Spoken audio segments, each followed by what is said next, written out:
देश को आजाद हुए 75 साल हो गए हैं, लेकिन आज भी कई लोगों के गांव तक सड़कें नहीं पहुंची हैं। ये तस्वीर देखकर आप अंदाजा लगा सकते हैं कि लोगों को कितनी परेशानी झेलनी पड़ती होगी।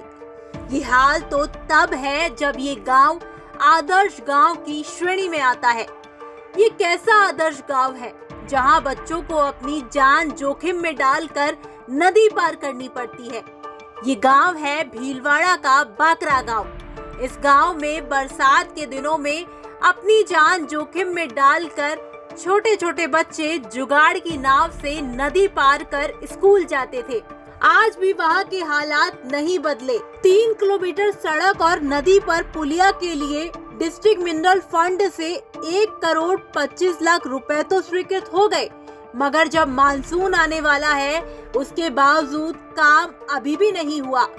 अब एक बार फिर बच्चों को स्कूल जाने के लिए उसी जुगाड़ की नाव में अपनी जान जोखिम में डालनी होगी। भीलवाड़ा के जहाजपुर उपखंड के बाकरा गांव को यूं तो भीलवाड़ा के सांसद सुभाष बहेरिया ने आदर्श गांव घोषित कर रखा है, मगर इसके आसपास के 7 गांवों का संपर्क जिला मुख्यालय से कट जाता है और बरसात में लोगों को जुगाड़ की नाव से ही आना जाना पड़ता है।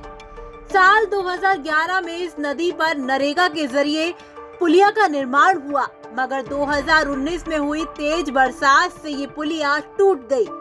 इन 7 गांव की 80% से अधिक लोगों की जमीन नदी के दूसरी ओर है, इसलिए उन्हें आने जाने में भारी समस्या का सामना करना पड़ता है। साल 2022 में जहाजपुर से कांग्रेस के प्रत्याशी रहे और अभी राजस्थान बीज निगम के अध्यक्ष धीरज गुर्जर की अनुशंसा पर डिस्ट्रिक्ट मिनरल फंड से सड़क और पुलिया के निर्माण के लिए 1 करोड़ 25 लाख रुपए स्वीकृत हुए, जिसका टेंडर भी जहाजपुर के ठेकेदार Messrs Panna Lal Jat construction company के नाम पर हुआ।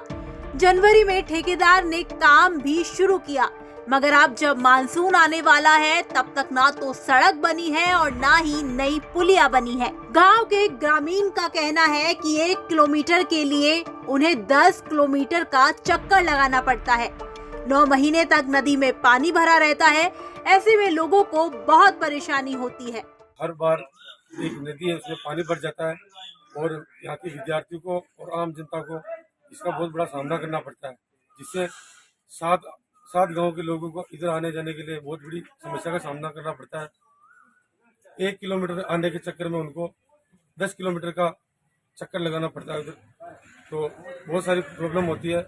इस बार हमारे इधर पुलिया का काम पास हुआ है, लेकिन अभी तक उसका काम चालू नहीं हुआ, जिससे कि वापस मानसून आने वाला है और इससे वापस 1 साल में 9 महीने तक इस नदी में पानी भरा होता है। अभी भी इसका काम ठेकेदार चालू नहीं कर रहा, तो हमारे यहाँ सभी स्टूडेंट्स को, आम जनता को इसका सामना करना पड़ेगा। ये बहुत बड़ी समस्या हमारे गांव की। भारत की आजादी के बाद ग्रामीण भारत का यही हाल है। सार्वजनिक निर्माण विभाग की लापरवाही से 1-2 नहीं बल्कि 7 गांव के बच्चों को पढ़ाई के लिए फिर से जुगाड़ की नाव का सहारा लेना होगा। अगर आप भी किसी ऐसे क्षेत्र में रहते हैं जहां इस तरह की दिक्कतें हैं तो कमेंट बॉक्स में हमें लिखकर बता सकते हैं। राजस्थान तक के लिए भीलवाड़ा से प्रमोद तिवारी की रिपोर्ट।